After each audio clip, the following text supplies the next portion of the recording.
My original title for this video was The Greatest Spiritual Practice in the Western World. And we're going to find out why. Now, today, talking about dopamine. And talking about this as getting rid of this constant dopamine hits is probably the best thing that we could do for ourselves in this Western world. Now, I say in this Western world, I basically maybe mean like first world country living, right? Because we're bombarded with everything that we want in our lives, constantly. Anything that we could possibly need is right here. Now, let me give you something to think about here. So, let's say you lived 50,000 years ago, just living in a tribe. Now, you and your buddy go out hunting. And you're out hunting, you've been out for a bit, haven't found anything. You and your tribe, you haven't eaten in a few days.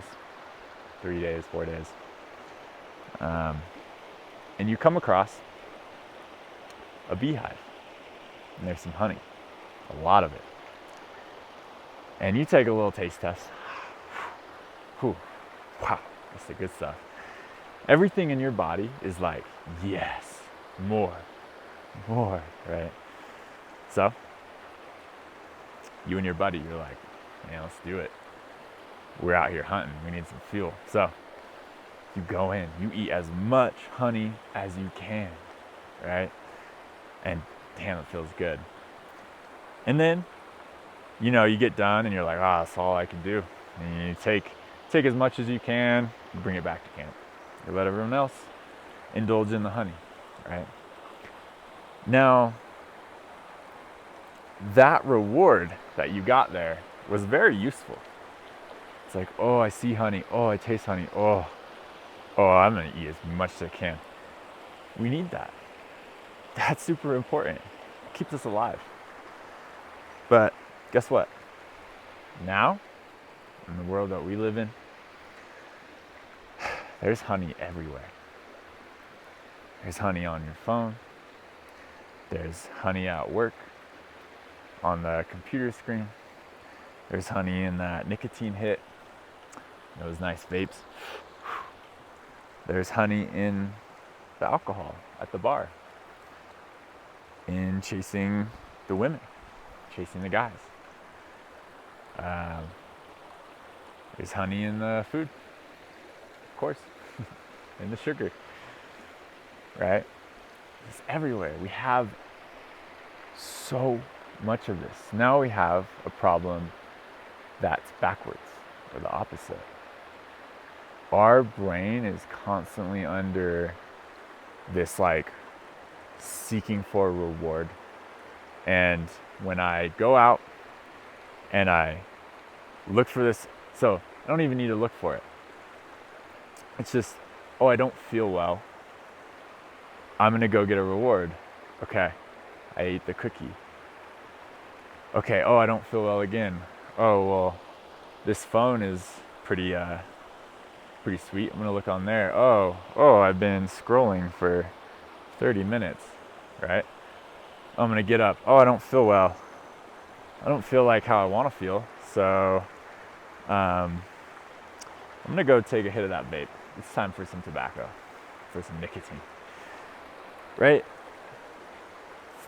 This is what we are allowed at this point in time.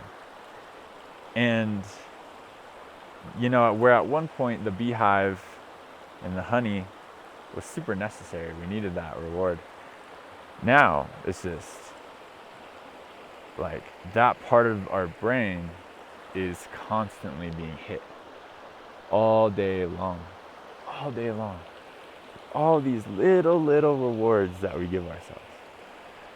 And that wouldn't be a problem unless we weren't trying to run from stuff, to cover stuff up, right? And that's what we're doing. Why are we constantly seeking? Why are we constantly running around trying to do stuff, trying to get the next thing? Well, it's because there's something inside of here that doesn't feel good. And these things are just distractions to take us away from that not feel good feeling, right? So what happens then when we realize this and we want to do something different? Well, that's good, right?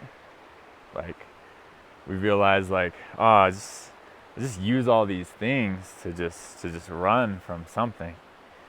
And I want to say this while it's on my mind is, like, why would you need anything? If you got your food and your water, you're hanging out with good people, right? You got some good work. Why would you need anything else? Why would you need to drink? Yeah, it's fun. It can be fun. I'll give you that. But excessively? Why would you need to smoke? Why would you need to watch porn? Right?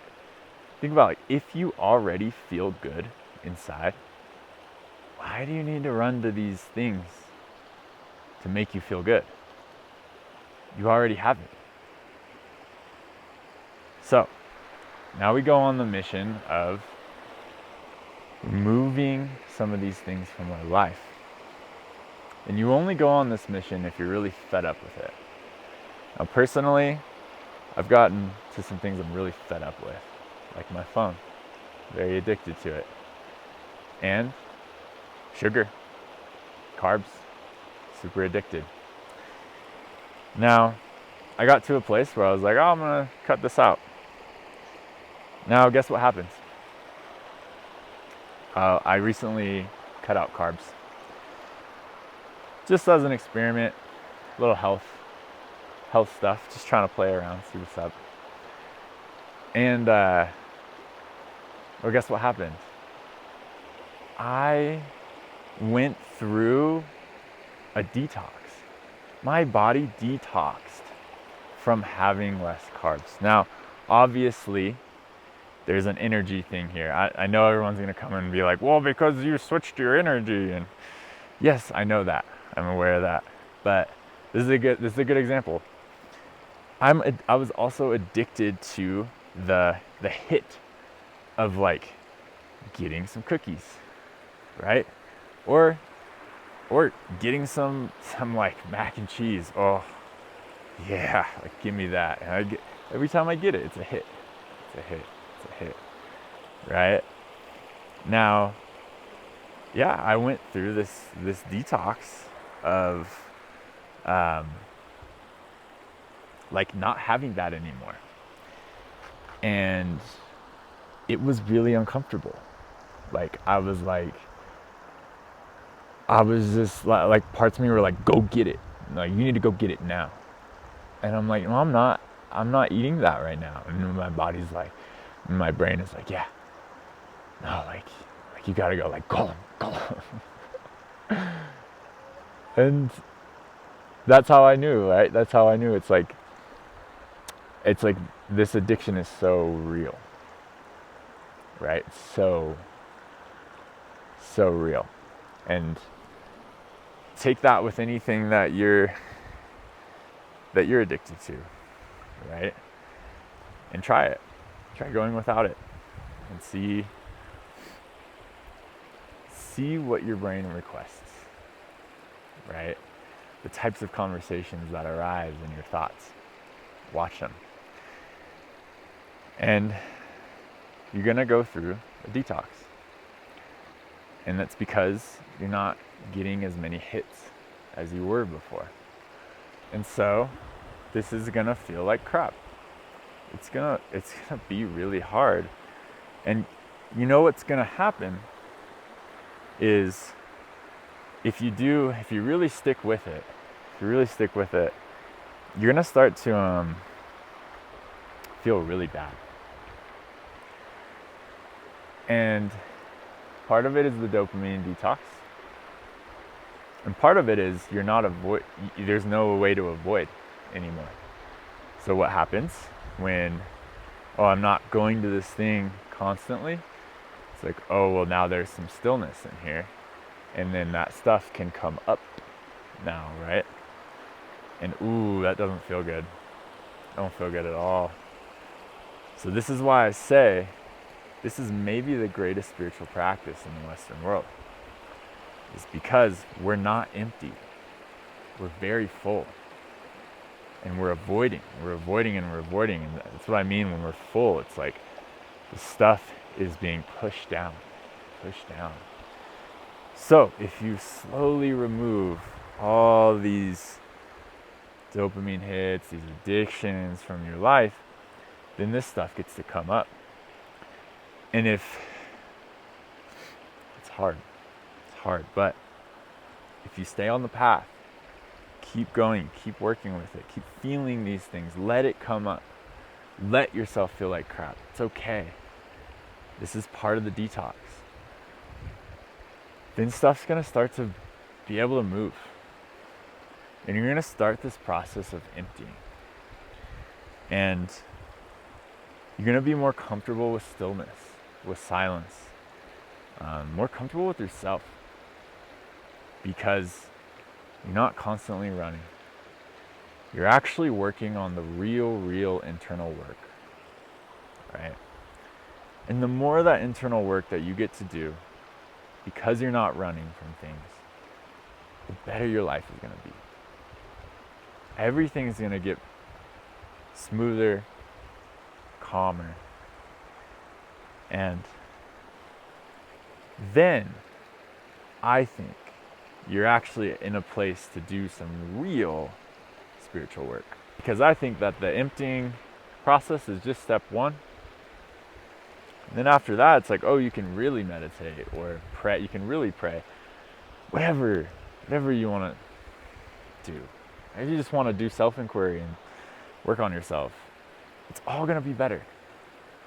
If you want to be a better boss or a better son or a better partner, everything's going to get better.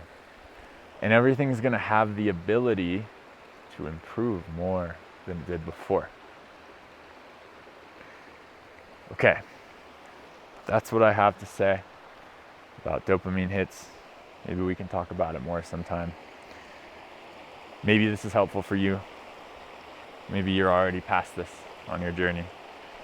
But this is just a guy by the creek here, just going through some things that have been helpful lately. So, peace. Have a good one.